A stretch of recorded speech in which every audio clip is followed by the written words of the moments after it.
En algún momento hemos sufrido de bronquitis. Pues la bronquitis es un proceso inflamatorio a nivel de la vía respiratoria, principalmente en el árbol bronquial, en el árbol traqueobronquial. Esta es al contrario de la tuberculosis. Esta empieza por las ramificaciones más grandes, el proceso inflamatorio empieza por las ramificaciones más grandes y se va extendiendo a las ramificaciones más pequeñas, ¿sí? Bueno, esto es lo característico de todas las enfermedades respiratorias y se van a cansar de escucharme ahorita y de ver la misma imagen. Esto se llama broncoespasmo, ¿sí? Esto se llama broncoespasmo. Con la gripa nos da broncoespasmo, con la bronquitis, la neumonía, tuberculosis, asma, EPOC. Todas las enfermedades respiratorias prácticamente va a haber broncoespasmo. Perdón.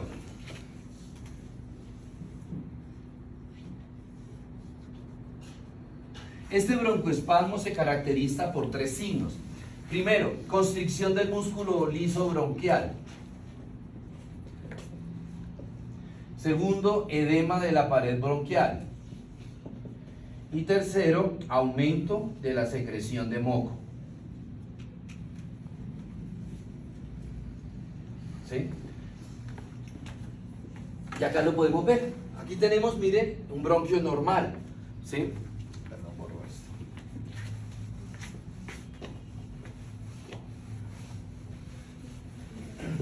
Aquí tengo un bronquio normal.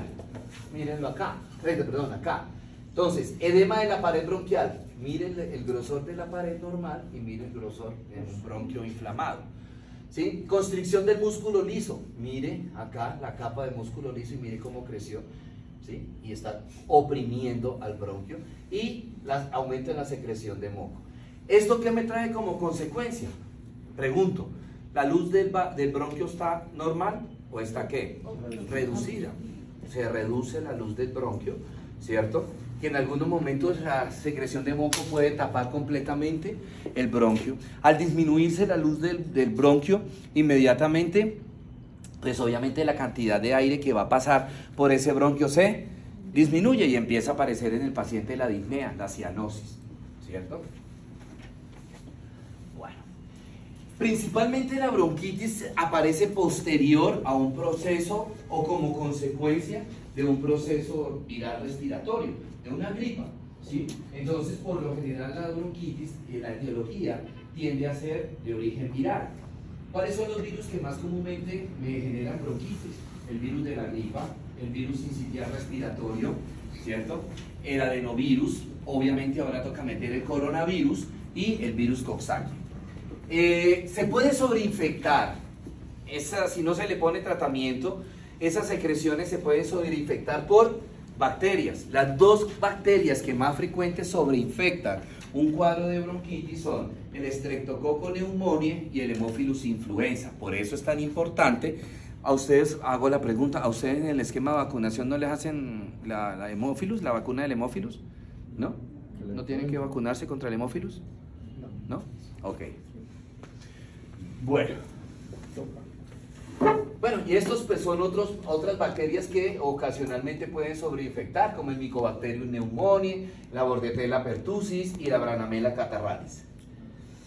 Muy bien, ¿qué es lo que está sucediendo ahí? Pues obviamente más o menos parecido igual que el de la tuberculosis, ¿sí? Llega el virus, coloniza el epitelio de la vía aérea, en este caso, de la vía aérea grande, o sea, el tráquea, bronquio principales, ¿cierto? Allí lo coloniza, se instala ahí inicialmente, me genera un proceso inflamatorio agudo. Ese proceso inflamatorio agudo se ve la zona hiperémica y comienza ahí el primer signo del broncoespasmo, que es el edema de la pared bronquial. Obviamente ese es un proceso lento, ¿no?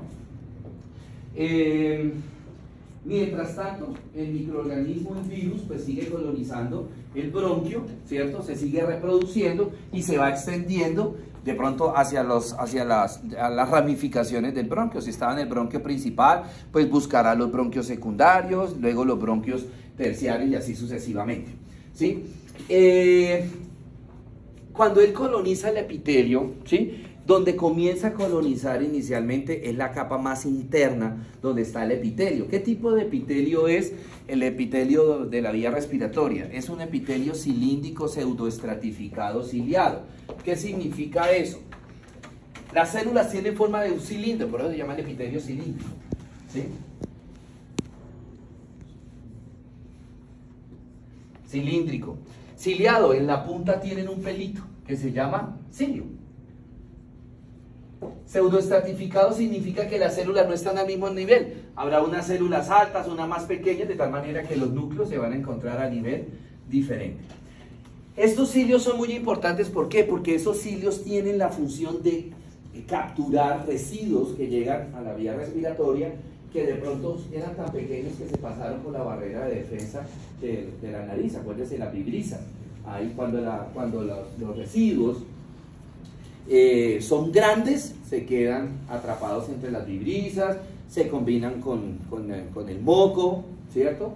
Hay algunas partículas que son más pequeñas y logran pasar, ¿cierto? Y se quedan por ahí atrasito a nivel de las adenoides, ¿cierto? O si son muy pequeñitas, atraviesan y llegan hasta las ramificaciones traqueobronquiales y caen acá, en los cilios. Como esto aquí abajo, pues está la lámina basal, que es donde se reproducen las células, ¿cierto? Y debajo viene la capa de músculo liso. El músculo liso se contrae permanentemente. Se va contrayendo el músculo liso en la medida que nosotros vamos haciendo los procesos de inspiración y expiración. En esa medida que el músculo liso se va contrayendo, ¿cierto? Entonces las células comienzan a moverse y obviamente se mueven los cilios, ¿cierto? Y los cilios, como aquí hay partículas que quedaron atrapadas, comienzan a empujar ese cuerpo extraño, lo comienzan a empujar de abajo o de adentro hacia afuera para que el cuerpo lo expulse, por así decirlo, o que se queden atrapados acá en las vibrisas y se mezclen con el moco, ¿sí? Esa es la función. ¿Qué sucede? Que acá, mezclado entre estos epitelios, hay esas células que yo les dibujé al principio, que eran las células caliciformes, ¿cierto? Ahí están las células caliciformes. Entonces ocurren dos cosas. Uno, por la inflamación, ¿sí? Ya las células no se mueven casi, o prácticamente, dependiendo del grado de inflamación, las células no se mueven. Si las células no se mueven o se mueven muy poco, podrán movilizar esas partículas de polvo que quedaron ahí atrapadas. No, y se empiezan a acumular esas partículas de polvo ahí. Segundo, se produce una hipertrofia de las células caliciformes, ¿cierto? Se produce una hipertrofia de las células caliciformes. ¿Esa hipertrofia en qué se traduce? Que por allá cuando vimos tuberculosis les dije, esa hipertrofia de las células caliciformes ¿en qué se traduce? ¿En qué? No, las células tienen forma de cáliz. ¿En qué se traduce esa hipertrofia de células caliciformes? Hipersecreción de moco. Se aumenta la producción de moco. Entonces se produce una hipersecreción de moco. Y esa hipersecreción de moco, pues me va obstruyendo el bronquio, ahorita les muestro. Y en respuesta a este proceso inflamatorio, ¿sí? Se produce el edema de la pared bronquial. Y ahí es cuando aparecen los síntomas del paciente, la tos. Es lo primero que aparece en estos pacientes, la tos, ¿cierto? Y después de la tos, pues dependiendo del grado de broncoespasmo, entonces el paciente va a tener disnea. Obviamente porque hay un cuerpo extraño, el cuerpo reacciona, ¿sí? Aumentando la temperatura, entonces el paciente empieza a tener fiebre y bueno, todos los síntomas que nosotros conocemos. Otro broncoespasmo. Miren el normal y miren. ¿Qué particularidad tiene ese moco? ¿Sí? Hay hipersecreción, pero las células están inflamadas, ¿cierto? Entonces las células tienen agua, ¿sí? El líquido intracelular.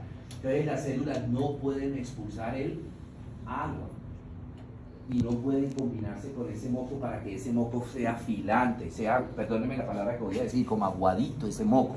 Entonces ese moco que se está produciendo en estas condiciones es un moco deshidratado, es un moco espeso que se pega a las paredes del bronquio y no se puede despegar. Y eso empeora el cuadro clínico. Bueno, igual, se disminuye el calibre del bronquio, pues obviamente vienen los problemas respiratorios. Bueno, ¿cuáles son los síntomas? La tos. Al principio la tos es una tos seca. Cuando se produce la hipersecreción de moco, entonces empieza una tos mucopurulenta, es decir, es una tos como en la expectoración. La tos es húmeda, pero no es productiva. Posteriormente, cuando ustedes han ido, de repente, hago la pregunta, ¿ustedes alguna vez han ido al médico porque tienen una gripa o algo así? ¿No? ¿Sí? ¿Quién? ¿Su merced? ¿Qué le han dicho en el tratamiento? Además de la farmacología. ¿Y qué más? ¿Nada más? ¿Nada? No, solo nos cortaron y me enviaron los becas por el dolor. ¿Y qué más? ¿El médico qué le dijo, chao, nos vemos? Me dio inhaladores. ¿Y qué más? ¿Qué recomendaciones dio el médico? Esa me mandó a aislar. ¿Le mandó quién? Me mandó que me aislara. Que se aislara. Sí, por los Así becas. sería lo buena gente. ¿Qué? Por los becas. No, por becas, sí, mientras que salía el reporte. ¿Pero qué más le dijo? ¿No le dijo más nada? Devuélvase ante el médico. ¿Qué es lo que le manda a uno siempre que tiene gripa a un paciente? No hablo de medicamentos. El reposo de la voz. ¿Cómo? El reposo de la voz. Bueno, reposo de la voz. Y después, No sé. ¿Y cómo hace para que expectore? pues, Eso es lo que tiene que hacer, ¿no? Venga, que eso se compone, ahorita van a traer empanadas. Ahorita le doy la respuesta. Ahorita le doy, es que aquí hay niños. ¿Qué? Perdón, es que pelado. ¿Cómo hace para que expectore? Acuérdense que estas secreciones están deshidratadas, están secas. Y yo necesito, ¿qué? Agua. Es el mejor mucolítico que hay. Entonces, si el paciente, acuérdense que les dije ahorita, que las células no estaban botando ¿qué? Agua. Y por eso el moco era espeso. Entonces, le manda uno como médico, le manda, tome mucha agua. ¿Para qué? A la hora que se acuerde de tomar agua. Para humidificar, para que esas secreciones se vuelvan filantes, para que ese moco que está seco, pegado a las paredes del bronquio, se vuelvan aguaditas, se hidraten y ¿qué? Se desprendan fácilmente y el paciente lo pueda eliminar a través de la tos o a través de los mocos en la nariz. Entonces, en ese momento pasa la tos de ser no productiva a ser una tos productiva. Por eso, never in the puercal life hay que parar la tos en un paciente con gripa, porque la tos es un mecanismo de defensa. Si yo le paro la tos al paciente y a través de la tos es que el paciente va a expulsar las flemas, ¿por dónde las va a expulsar el paciente las flemas? ¿Ah? Por las heces. Pues sí, se las puede tragar, pero no todas. ¿Sí? Ah, no, sí, hay peladitos, eso los... Mire, aquí el que no comió moco no existe. ¿Usted comió mocos que no se acuerda? Usted se escondía detrás de las puertas. Bueno, el diagnóstico, entonces los antecedentes del paciente, la anamnesis, o sea, que le cuente uno al paciente qué es lo que tiene, cuándo le empezó, cómo ha evolucionado. El examen físico y la radiografía de tórax. Entonces acá tenemos unas bronquitis, ¿sí? Bastante avanzadas, ¿verdad? Estas son las zonas de condensación, todo este moco que está empastado, que está pegado a las paredes del bronquio, y esto es lo que hay que sacar, esas flemas. Ahora, completamente prohibido las nebulizaciones caseras. ¿Sí? Sí, además del líquido se le hacen nebulizaciones al paciente, entonces allá las terapistas respiratorias cojan solución salina, le agregan un mucolítico que puede ser el fluimucil, le agregan un broncodilatador y se lo ponen en el aparatico 20 minutos, ¿sí? Ese aire, ese vapor está húmedo, humedece esas secreciones. Después de la nebulización le empiezan a hacer terapia, percusión para que esas flemas se caigan y estimular la tos y el paciente las elimine, ¿sí? ¿Cuáles son las nebulizaciones caseras? Las mamitas llegan y agarran y eso dejan calvo todos los palos de eucalipto del cual. Sí, eso llevan ese pocotón de eucalipto y calientan una olla por la noche con agua, por lo general es la olla de presión. ¿Sí? Y cuando ya está hirviendo meten en los chamizos de eucalipto, la tapan, después mandan el chinito a acostarse, ventanas cerradas, le ponen ahí al lado de la cama, destapan la olla y la vieja sale corriendo y cierra la puerta. ¿Por qué es el peligro ahí? ¿Cómo está el aire? Hay dos aires, caliente y frío. ¿Dónde está el aire caliente? En este recinto, ¿dónde está el aire caliente? Y aquí arriba está el aire frío. Ahora, si yo le pongo una vaina con vapor, sí, al principio el niño está ahí al ladito, inhala, se le humedece, se dilatan los bronquios, oigan bien, se dilatan los bronquios, ¿sí? Y el niño tose, y el niño ya respira mejor. Pero ese vapor, ¿qué? ¿Va qué?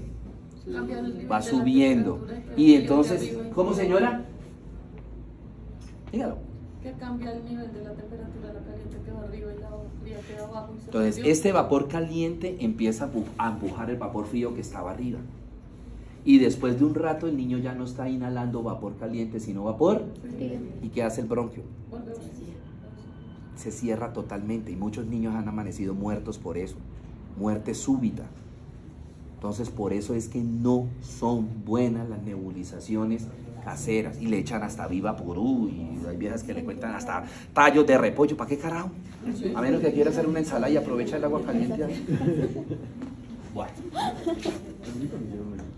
A mí sí, pero me ponían una cobija encima. Sí, a mí también me hacían eso. Aquí tenemos unos bronquios colapsados, tapados completamente, y estos son secreciones tapadas. Aquí tenemos un bronquio completamente tapado. Esto debería ser el bronquio así, ¿cierto? La luz del bronquio, ¿verdad? Bueno, ese es un bronquio, esa es un bronquio. Estas son las células, el epitelio que yo les decía, si se dan cuenta que está a diferentes niveles. Mire las células caliciformes, ¿correcto? Bueno, muy bien. Ok, preguntas, dudas, inquietudes. Preguntas, dudas.